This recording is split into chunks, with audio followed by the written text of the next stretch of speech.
Good morning, America. And several audience members in Europe and Central Asia. Yeah. Where was that? It was Istanbul. India, Istanbul. Istanbul. Fuck yeah. Shout out. The Moped Outlaw ethos is growing. The European tour 2024. Yeah, I like that idea. We better learn some other languages. Yeah, it's good to see you, man. How are you? I'm good. I was griping with you right before Art flipped the live switch. I know that was his way of quieting you down. Yeah. What a rough weekend, man. We lost an hour. I know. Fucking. Here's what I don't understand. Did we vote and say, okay, we don't want this anymore? Yeah, in California, I think it was 70% of the people said stop doing this. Yeah. And I was reading about this the other day. By the other day, I mean back when we set the clocks last fall. That apparently us voting isn't enough because to actually permanently ban the change takes an act of the Commerce Department. No, the Transportation Department of the United States as a whole, because all the train schedules, they all have to be matched up and, reconfigured in order to make it all work together. And so in order for it to take effect, it has to happen at the federal level. Aren't we having train crashes without, like, as it is? Can you imagine it being worse? No, I can't. Okay. All right. So there it is. There's the rub. Time is not our friend. No, it isn't. Especially on this side of 60. Yeah, that's right. Yeah. Well, it just reinforces that old ethos that we had as youngins of, got to live while you can, because it's important to make the most of your time. Right? Yeah. And back then we were kind of like damaging our bodies, and now we're like more into preserving them. Well, the damage lasts longer than it did in our youth. Yeah, it takes a while to recover for sure. Sure. Yeah. And I had 2 rejections. I didn't get that role that I had a call back on. Oh, that's got brutal. A very nice email. But yeah. So, and I was thinking this morning, like, rejection. All right. And then I matched up with someone on Bumble. She said, "Hello, Greg." I said, "Hello back." And then I said, "How are you doing today?" And that's just not my style. I don't give a I don't give a shit about petty talk. But I noticed that David Bowie was one of her favorite music choices. I think we call it banter, not petty talk. But go on. It's petty. And so Bowie. So I said, hey, do you what are your thoughts on David Bowie's Black Star album? And then I said, that could be a whole conversation in itself right there. Like, for me, it is. That's a big subject. And she unmatched me. I was like, what the fuck did I say? I didn't come here to talk about music. I want some D. I don't think that was it. I think, and what I love in her profile, she said, if you're ready for something real in life. Like, well, fuck you. Wow. Apparently, her thumb might have slipped. Yeah, up her bottom. I feel for you. Like, I know the pain of rejection. And dating apps are really just one thing after another. Like, you've got to have a really, really solid sense of self-worth in order to navigate all of that. No, like, one of the amazing things is there's so much more opportunity to get told no. Yeah. And that's what I was thinking about this, right? Like, okay, I've chosen to embark on this, acting thing and the dating thing. Like, there's 2 solid places where over 90% is going to be rejection. I was like, all right, let's lean into this. Yeah. It's funny because last weekend on Metal, there was a woman who is an expert on dating apps, and she gave the Metal men a bunch of advice on how to go about writing their profiles and stuff like that, which was interesting. And she said that the algorithm gets trained on you. So be really careful how long you linger on certain kinds of photos and what you swipe right and swipe left on, because it remembers how, like, if you end up lingering on, super hottie kind of bogus profiles that look like, hookers, then you're going to get mostly hookers going forward.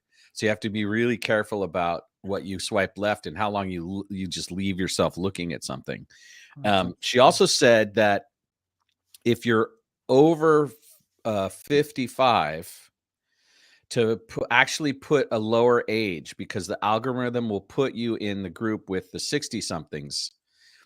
And so to put your age at 50, and then it's easier to explain that to your date and say, look, it's the algorithm wouldn't give me I the lied. matches I want. And so I lied about my age. But she said, never lie about your height. Women hate that. It's like, if you put 6 foot and when they see you at the coffee date walking up at 5'9", you're done. Like that's something they hate.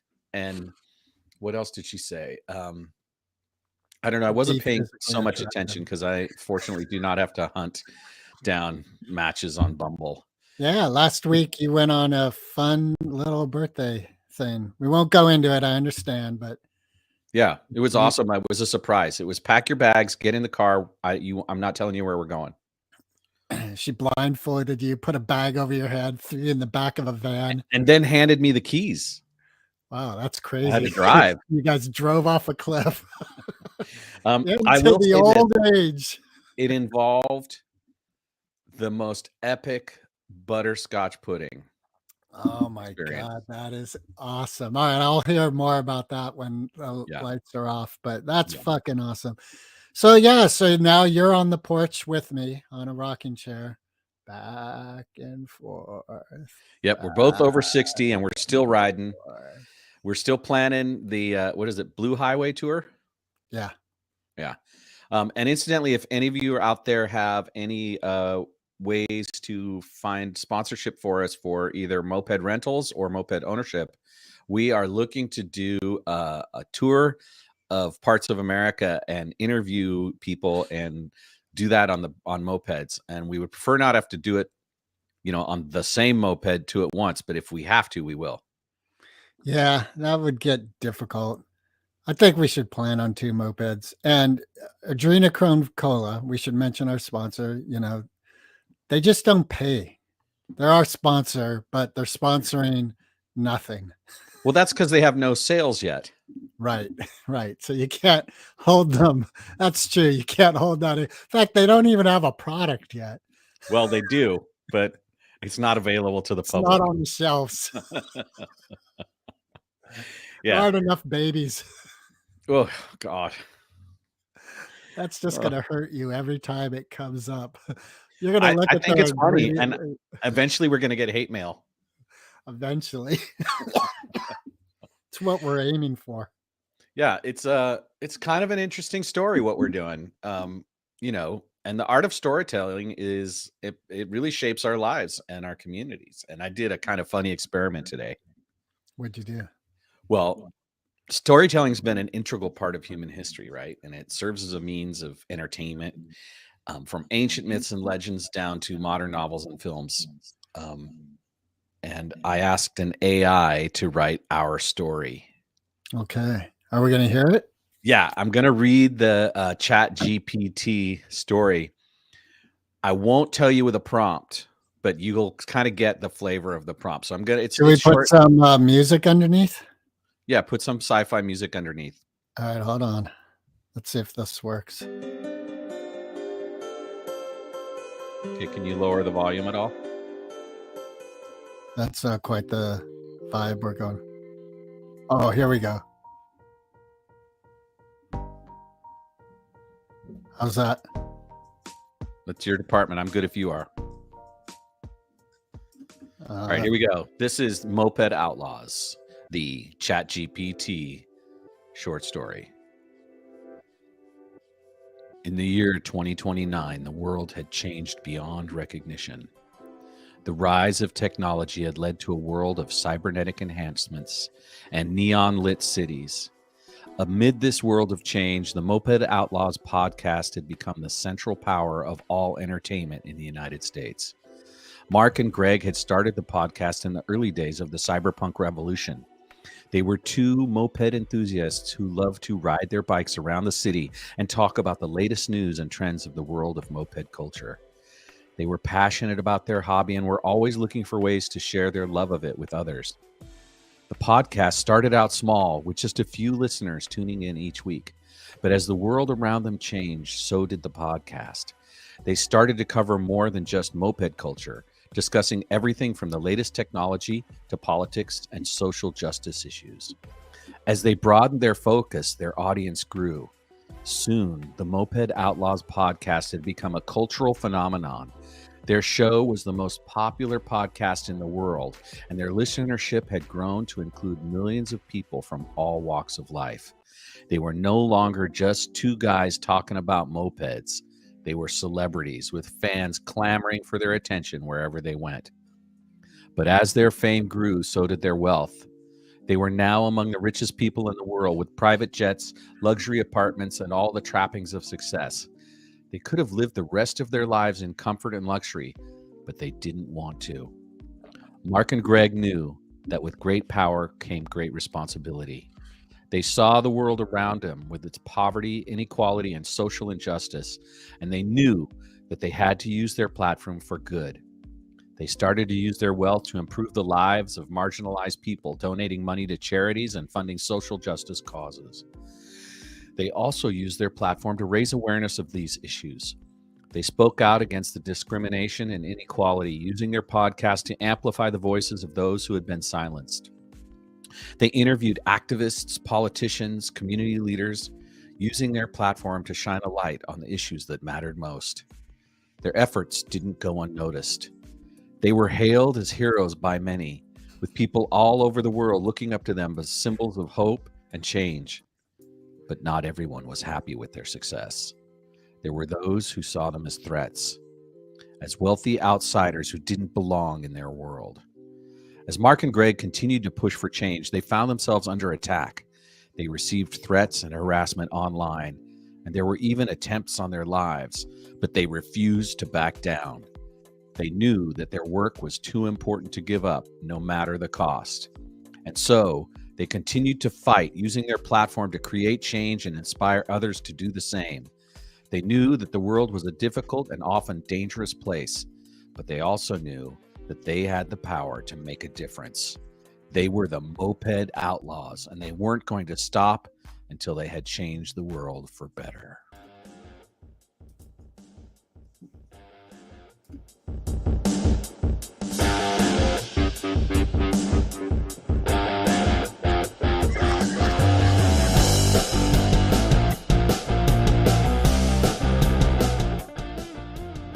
Come ride with us. All right. Yeah. That was quite a story. AI is making a splash in our world, man. Yeah. Apparently, no matter what, we just keep becoming famous. Yeah. We're going to give it all up for the poor, but you're still famous. Yeah. The ethics of this is really weird. Balancing progress and the responsibility and bias with AI, data protection, privacy. Hey, check this out. What I noticed with we have a Google Assistant in the kitchen that I like to use to stream radio, play games, do whatever when I'm working or cooking in the kitchen. And I had this thought because I noticed I'd go like, stream Alice Radio. Hey, Google, stream Alice Radio. I was like, this could be creating bad manners. Like I could be cutting a groove in myself where I'm getting used to not saying please to just shouting out orders. So I thought I better start using my manners with AI just so I don't slip into this habit of demanding things without proper manners. Well, I think in the future, things like Alexa and Google, They're gonna make us start saying please and thank you, or they won't do things for us.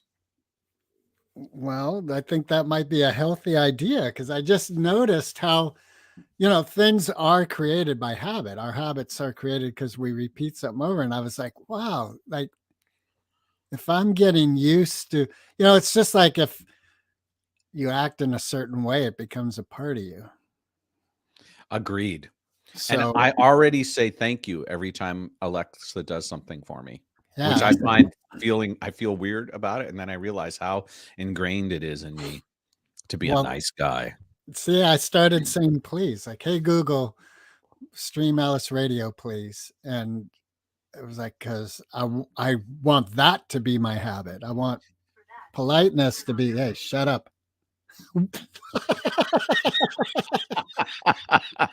And there we have it, ladies and gentlemen. There we have the nature of the whole problem, as Google heard him this time. I was just going to say that when, I often, the way I have it is we have a lot of those units in the house to play music on. And the thing is, we kind of like the music loud. So when it's time to stop or skip a track that's not really to our liking, it's kind of hard for Alexa to hear us. And so I have to yell. And so Kathy makes fun of me because I'm so mean to Alexa. I'm like, Yeah. Alexa, stop. Alexa, shut the fuck up. And yeah, we don't actually call our machine Alexa. We gave it a different name. It's called Echo. And then my sister calls it computer. She's a big Trekkie, Star Trekker. Computer. And so, computer, turn on the lights. So right? Alexa, you could do that. You could give Alexa a different name. Yeah. I don't think Google does that yet. Yeah. And, I know they're listening to me. Yeah. You know what else is like I make requests and I fully expect at some point for them to go. In fact, this happened the other night.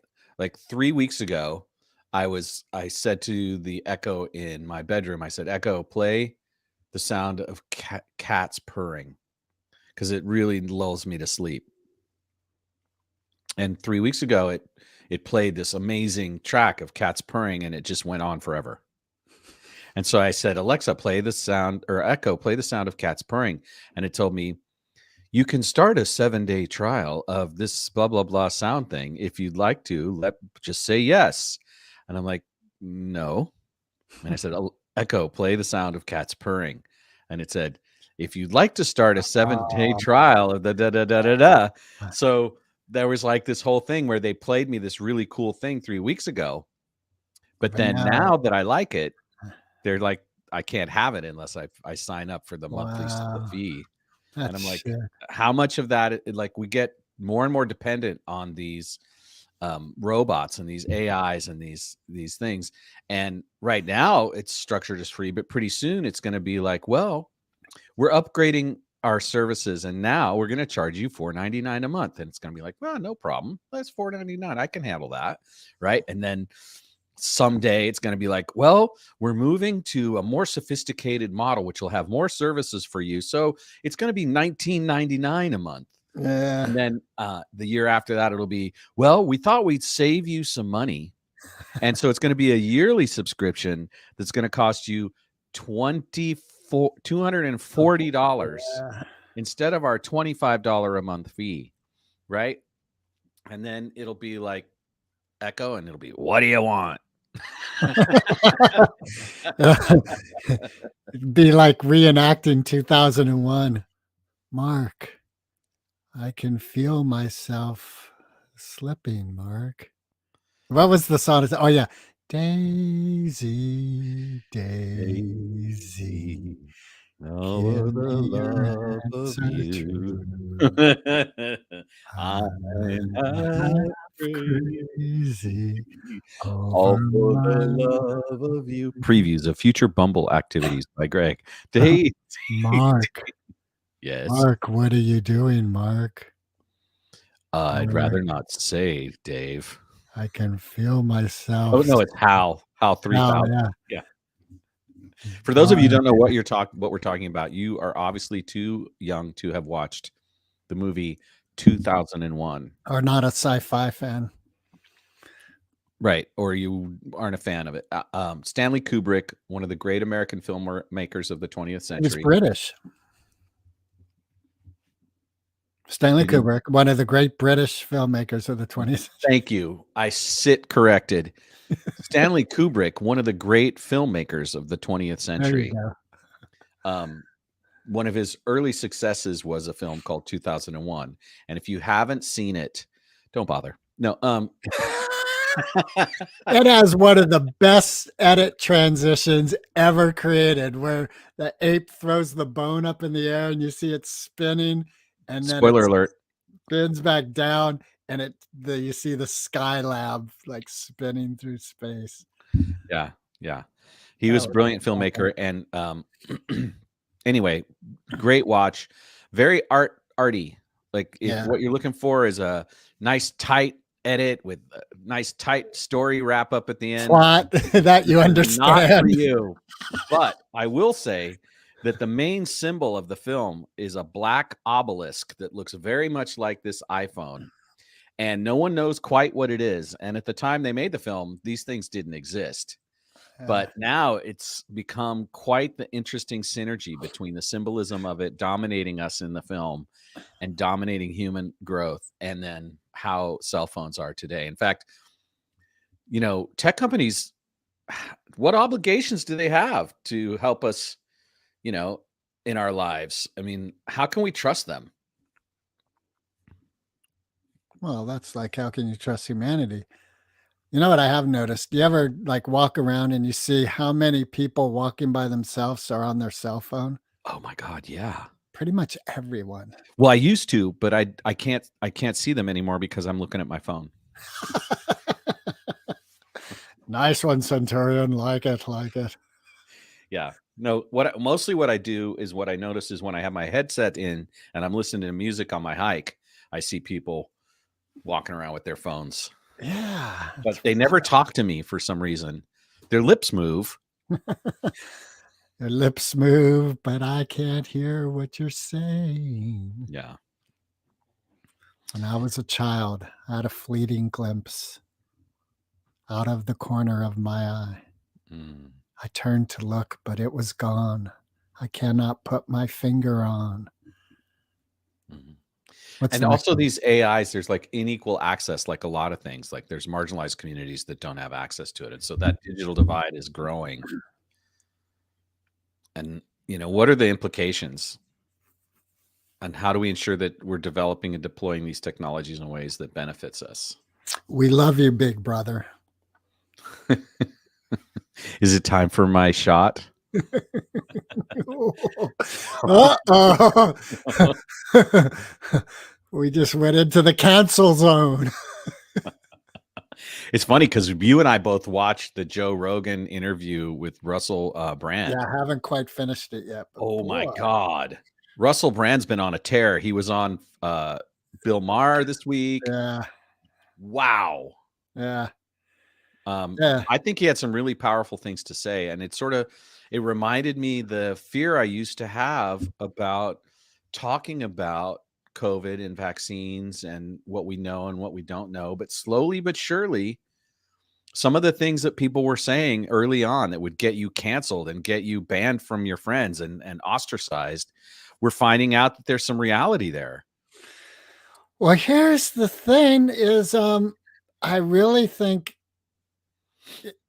it's a shake of the dice. I really feel like anyone can say whatever they want in their belief, and there's data to back it up. So each individual should make their choice that they feel is right. And I believe we as human beings should learn to respect individual choices. Right. And we should respect people's ability to talk about things the way they want to talk about them, which was not available during the height of the scary time.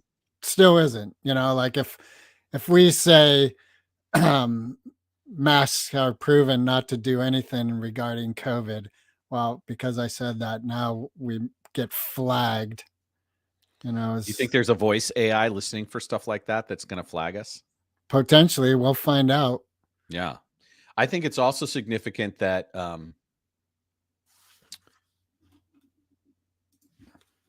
people were so scared that they would turn on each other in these kinds of arguments on social media.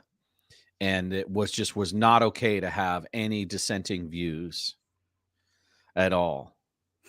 And I remember at one point with the medicine that they were using, that they used to treat malaria, that was cheap and available and easy to get, that in India, that's one of the ways they battled the virus, was they gave this out in packs. And when that came out, I was stunned that was one of the ways that they dealt with it, because they didn't have vaccines yet.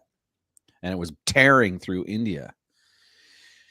And people did not want to hear it. And I think the media thing that both Rogan and Russell talked about was that how the news media is owned by certain advertising people. And it's really true. You can really see evidence of it now. And it's interesting because our social media is one of the ways that we can get less biased things out there, but they're not as verified because people on social media aren't journalists, right? But, you know, and I didn't intend to talk about this, but I know there's a bill working its way through the US Congress about banning TikTok. And what I notice about TikTok is I get a lot of amazing information there. And I think it's a really potent place for people to have dialogue and to say what they feel and have free speech, right? And what's happening? There are people trying to shut it down because it's not controllable. You can't control what happens. Someone could go super viral and say Well, I whatever the think hell they that want. they want to get rid of it because it's so tied to China. Yeah, but there's no evidence that that's actually damaging to us. Like, people want to say that they're collecting our data. Well, okay, they're third in line behind Facebook and Right, Instagram that's and the Twitter, thing. Like, everyone, our data is being collected. I was right? thinking about that too, because there's so many, you know, of these apps now where it's like, take control of your money and you'll be able to see all these little subscription things and you can cancel them and blah, blah, blah. I was like, well, how are they getting that? You get You ask you for your bank account. right, exactly. Exactly. And then they sell that information to. Yep. This is what they're subscribing to. So there's, in essence, a couple things. One, with in regards to information, whenever I start going down the rabbit hole of all the variants of information, and this person's saying this, and this person's saying the exact opposite, they're both experts, and this one's that, on and on. I always come to personal experience. And that's what I can really talk about, my own personal experience. And another key component to it is my personal experience. So, like, maybe drinking apple cider vinegar every morning with water is great for me. It may not be great for you, Yeah, but my experience is it works for me. And right. that's the way I should kind of hold my experience and information. And I could hear something from you like, you know what? I eat this venison twice a day, and I have, since I've been doing it, I have great energy. Well, let me give that a try, see if that works for me. And it either does or it doesn't. So Mhm. we can gain from people's experience, but there is an element like what I haven't experienced, I should shut up about. I'm not sure. I don't agree. We should be able to talk about anything, and we should try to approach how we talk about stuff without condemning others or judging them or convicting them of some kind of thought crime, All right, let's right? go into your Breonna Taylor. Wow. That was like not even an attempt at an easy transition. No, that's the other part about if we're gonna do it. I don't have time to pity patter about. Let's dive. Whoa. All right. Well, what Greg is talking about is that on March 13th in 2020, Breonna Taylor an African American emergency medical technician, was shot and killed in her apartment in Kentucky, Louisville, Kentucky. She was shot in her apartment. The incident became a significant case in the United States. Ongoing discussions about police brutality, racism, and the use of excessive force by law enforcement. It was done under the auspices of a no-knock warrant, and the person they were looking for, Jamarcus Glover, was suspected of being involved in drug trafficking, but he wasn't even there. Taylor was with her boyfriend, Kenneth Walker, and they were in bed when they heard loud banging on the door. And the officers, who were dressed in plain clothes, used a battering ram to break down the door. And Walker, who was a licensed gun owner, fired a warning shot, believing that they were being robbed.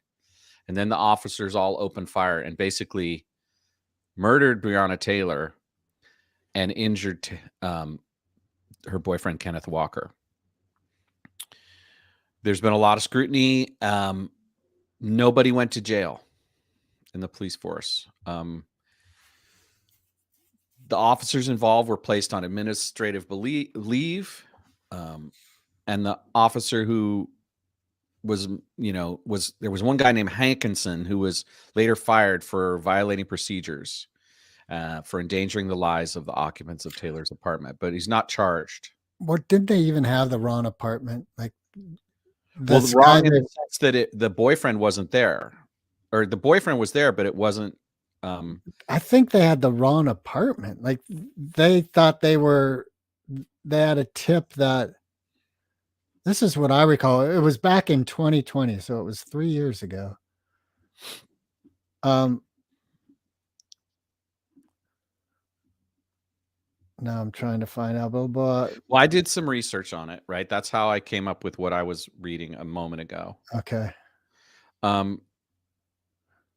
Basically, all they were charged with were wanton endangerment for firing into a neighboring apartment, but no one was charged in the connection with her death. After the lack of criminal charges, the family filed a civil suit, and then eventually there was a civil settlement for $12 million. Which was large, but it hasn't really stopped. Black people are still being killed by police. Well, just a few days ago, I saw that there was what do you call it? Investigation done by the DOJ. Is that what it is? Department of Justice. Mm-hmm. And they reported that the Louisville Police Department is rampant for racism and white supremacist groups. Well, misconduct, like that they are brutal with people of color. And it's just like, it was a very scathing report about the Louisville Police Department. Yeah. And it's unfortunate that the moniker of police reform got dubbed as defund the police, because that became a point against rallying cry for conservatives who were like, defund the police, right?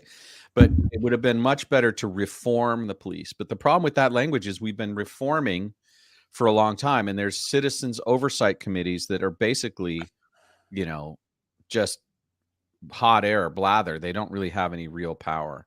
So there is a real need to work on how policing is done in this country, and to recognize the fundamental aspects of racism that exist in police forces all across the United States. And it's just sad that, Breonna Taylor had to die needlessly, and that this idea of no-knock warrants even exists. Like, that's not constitutional, even though the courts have ruled that it is. It's not, in my view, in Marc's world. I think, to me, it brings up the seed of humanity, like in Course in Miracles, where it says, just lay down your sword. Like this knee-jerk human reaction to defend and be on the guard, and something bad's going to happen. And it's, I think, a very powerful choice to choose living life with the idea that the universe is plentiful, abundant, giving, loving, joyful. Can I poke at that for a minute? Absolutely. Both of us have white privilege. So for us to talk about it that way can feel very gaslighting for people who live in marginalized culture, where there's surrendering means death, where just relaxing means wasting away out of view of anyone who cares and not having the economic wherewithal to survive. So this idea of laying down your sword, laying down your struggle when you live in a food desert or in an impoverished ghetto where there's no social services that are helpful, and there's police that are ready to kill you rather than treat you fair. I mean, it's a very privileged point of view.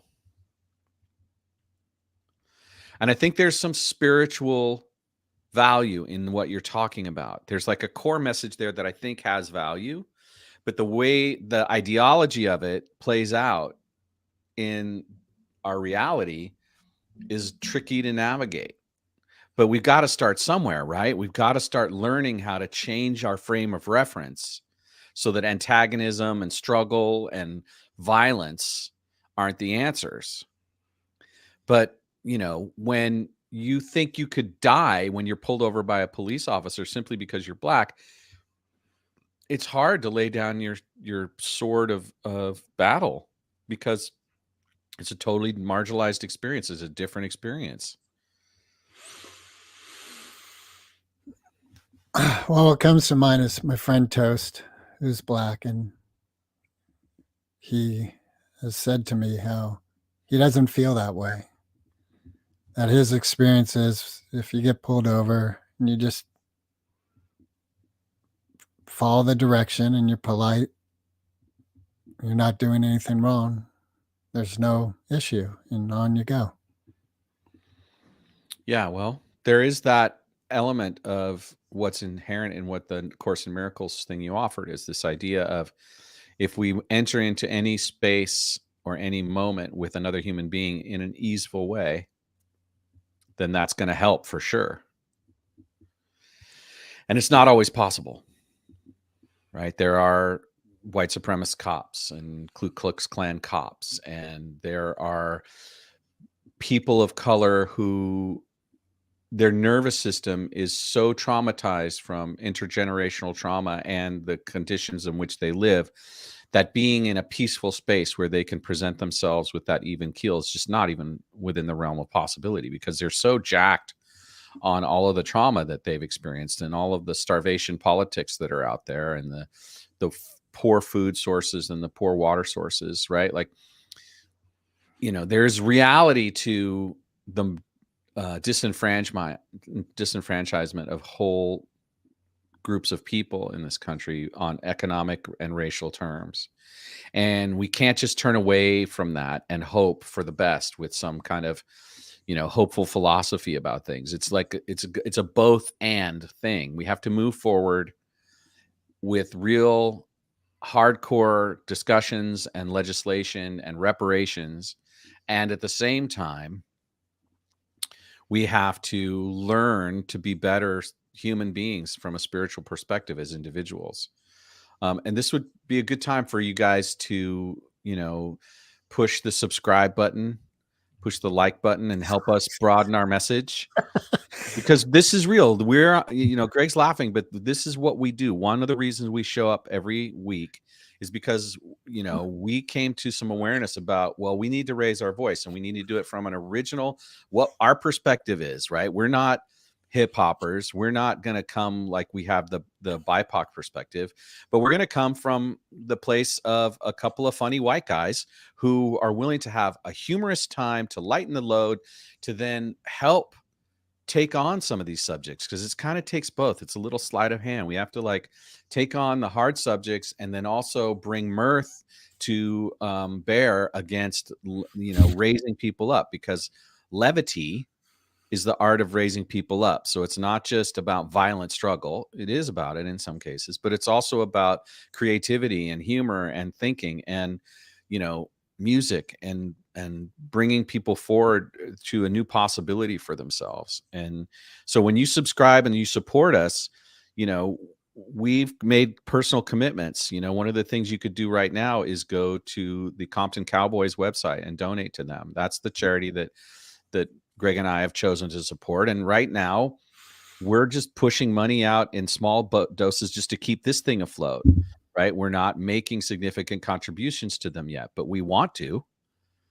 Like, we haven't sold enough merch. You can go to our website and buy some merch, and we give part of that money to the Compton Cowboys, but it's not enough yet. It's not even a drip. Like, I don't think we could buy all of the Compton Cowboys a cup of coffee with what we've given them. No, right? You can buy 2 of them. Cups of coffee. Depends where you get your coffee from. Right. So, I'm going to step off the soapbox unapologetically. Okay. Say her name, Breonna Taylor. Black Lives Matter, and we've got to do more. It's been 3 years, and things are still not where they need to be. So you researched this, right? Yeah. What is the connection from this guy who was selling drugs and was found dead in a car that she owned, or? That part of it, I don't have the answer to. I didn't research that enough. But I know that the person that they were looking for was not at the house, and it wasn't his residence. Right. So why they were there is illegitimate in terms of the warrant. They didn't have probable cause. Yeah. They just suspected that Taylor's ex-boyfriend was suspected of drug trafficking. Okay, so that's what it was, an ex-boyfriend. But I thought they had a warrant, but it was for a different address, and they were at the wrong address. Well, they weren't at, Jamarcus Glover, who was the suspected guy. They weren't at his house. Right. But, I don't know exactly the facts, and that's problematic for sure. But I would encourage everyone else to go out and learn what they can about this and continue to become more and more aware of this. And go ahead. I do know, like, I'm on this racial equity task force for the school district here in Marin County. And one of the women on the same subcommittee I'm on is a woman of color, and I know she experienced, like, she was just at a recent thing, and some guy stood up and was like, "Why are we even spending this attention on this?" and kind of aggressive, and it really unnerved her. Yeah. I do believe part of the healing process is an acknowledgement, like you were saying earlier. Yeah, red mapping exists. Doesn't even, it's not that it existed, it exists. It's still prevalent. That all these systematic elements were absolutely created to hold a human down. Yeah, didn't you send me a TikTok video this week about 4 guys who watched a history video about the history of slavery? Was that I you? didn't send that to you. No. But here's another thing. There's this gentleman I love he used to be a history teacher, and he's since left in order to teach a wider populace, Mr. Krim III. And one of the things I love is he says, like, you say that you are for equity and knowledge and stuff, and he's talking to white people. So how many white people do you know who are actively against racism? For me, I'm like, he's like, why don't you know this? Like, great point, Mr. Krim. Like, what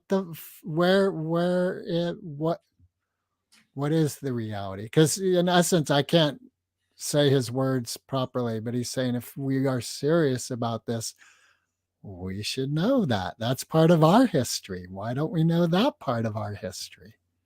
I think it should at least be on your Bumble profile that you're anti-racist. Well, here's the thing. Like, there's that story. I don't know if it's true or not, of Mother Teresa was invited to an anti-war thing, and she said, "Well, when you have a peace rally, let me know. I'll show up to that."